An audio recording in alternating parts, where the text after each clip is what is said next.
guys have had a bunch of stuff going on in the last few months. New members, a new album, new management and interstate shows, as well as upcoming international support. Do you feel as though you're starting to make a pretty big impact on the Australian scene? Yes, but I still think we have much of a bigger impact to be made. To put it that way. You? Yeah, he concurs. Lots of stuff to do still. Yeah, I mean, I'm very happy with where we're sitting as far as a profile in Adelaide. I feel like we're doing relatively well here. And in the rest of Australia as well, but I mean, don't get me wrong, we still have a far way to go. So what do you think the biggest thing to do to get that extra step ahead? Tour. Tour. Get out there, play as much as possible. The more people that hear you, the more people that have a chance to like you. You guys are going to be able to do that when you've got your upcoming debut coming out, Disease Deity. How would you say your sound has evolved? Obviously, you've had a whole bunch of lineup changes and stuff since the Sky Burial. So, what's the main difference between the two? You want to handle this one, considering you wrote a lot of the riffs? Yeah, I suppose it's more faster and heavier, I reckon, in parts. Yeah. I don't want to do the cliche of it's our heaviest album we've made, and you know, it's got slow parts and heavy parts, but at the same time, I think it's probably the most natural progression we could have made from Sky Burials.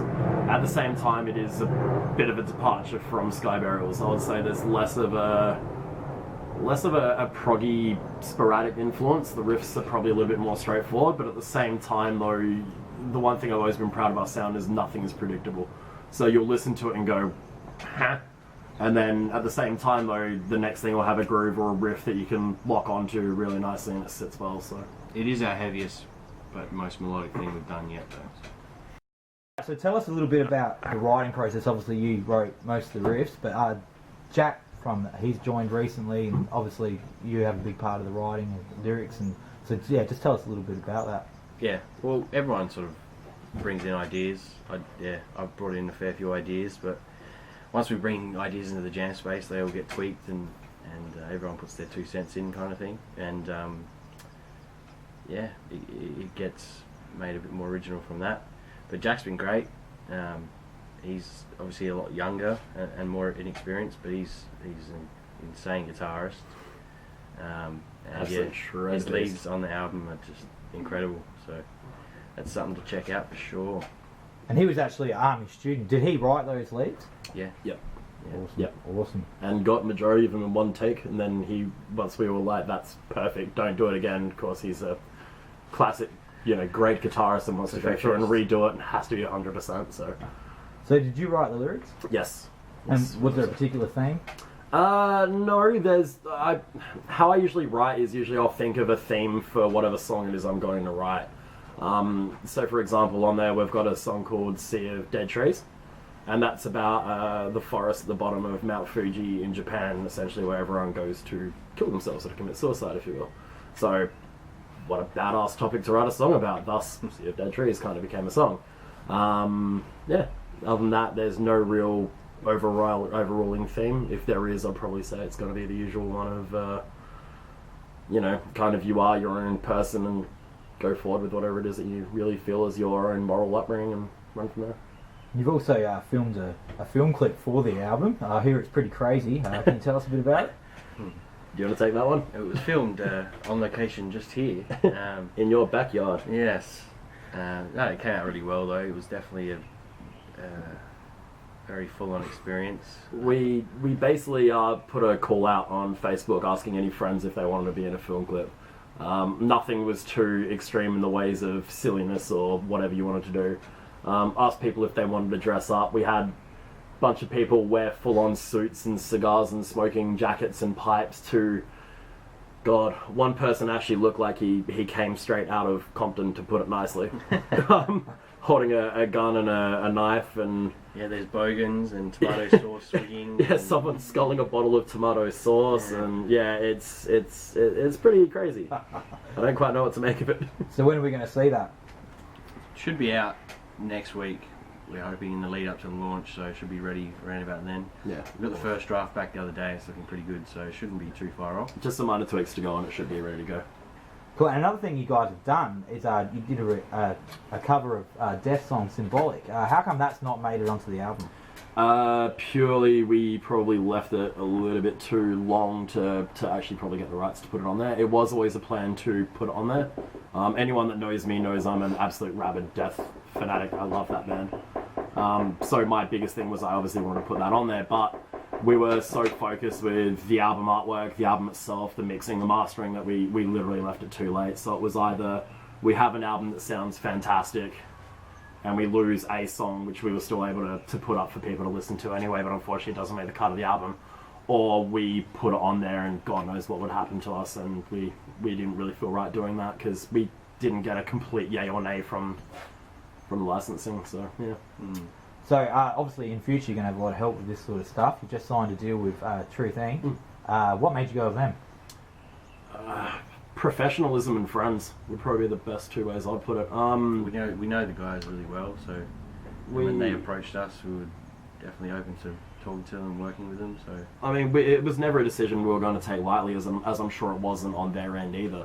I mean, obviously we need to know what they can do to help us, and vice versa as what we can do to help them. And when we were chatting to them, they were probably one of the best things I've ever heard as far as what a management do, or what they can do for us as well, what they're willing to do, and obviously just trying to help us and really trying to help us to develop, essentially just develop us obviously in the public eye. So will they be distributing the new album? Digitally, absolutely. We don't have a physical copy for distribution. We obviously have physical copies, but we don't have that in stores or anything like that yet. So far, live and off of the Truth Inc. website and Bandcamp. yeah, I believe so. We're still nutting that out, all those nitty gritties, but it'll be all on digital formats available through Truth Inc. and their distributors. Yeah. So good stuff. But we are hoping eventually to get a retail release for it as well later on down the line. So you'll be officially launching the physical release of the album next Friday in Sydney, and then Friday the September 4th, and then September 5th in Adelaide. Yep. Are you looking forward to that? God, yeah. We haven't played Sydney since, was it beginning of the year? Yeah.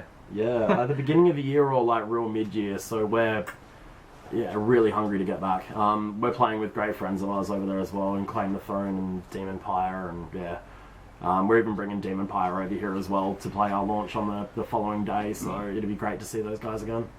Have you figured out a set list yet? Like how many newies are you going to be playing? Almost majority new. I mean, we've got a couple of classics in there which we'll leave, because I think if we took them out, one, I wouldn't be too happy about it. But predominantly new songs. Yeah, it must be pretty hard to actually figure out like a 30 or 40 minute set list with the amount of stuff you guys have got now. I think you need to ease it in a bit as well, like just not chuck everything out and just chuck all the new stuff in straight away, sort of ease it in over time and see what fits best, I suppose, in the live set. You don't really know until you get out there and do it. That's it, we haven't road tested anything yet, except for we played a couple of new songs last month when we had a show here, and they went over relatively well. But yeah, I mean, once again, we're just trying to work out which ones are going to suit live environment best. And you've got a really massive show coming up in October with At the Gates. That must be like a dream come true to be playing that. Well, yeah, anyone that knows me other than being a rabid Death fanatic would also know I'm obsessed with At the Gates as well, so 14-year-old Ty is absolutely losing his shit, to put it nicely. I absolutely memorized every single word to Terminal Spirit Disease and Slaughter of the Soul when I was in year 10 and year 11, and would scribe lyrics to, Slaughter of the Soul in my school backpack and everything like that, so... Should be able to get up there and do a song with them then. I think I would cry in a little ball, but I would not do it justice. It's awesome. I'm over the moon as well. Yeah, this is pretty much like one of the biggest things for me, not just musically, but actually just for me as a person, like it's...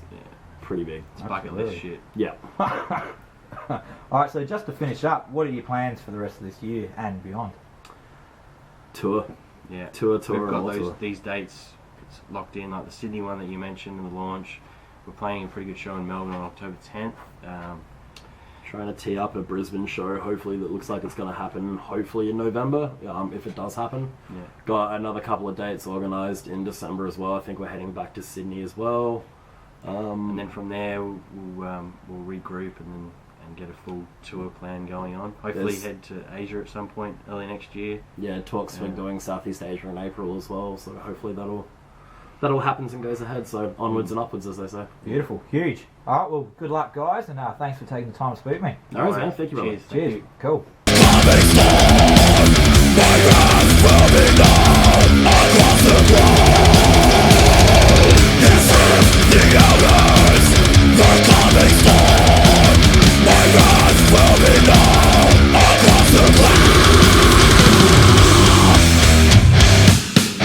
Time you still introed us last time.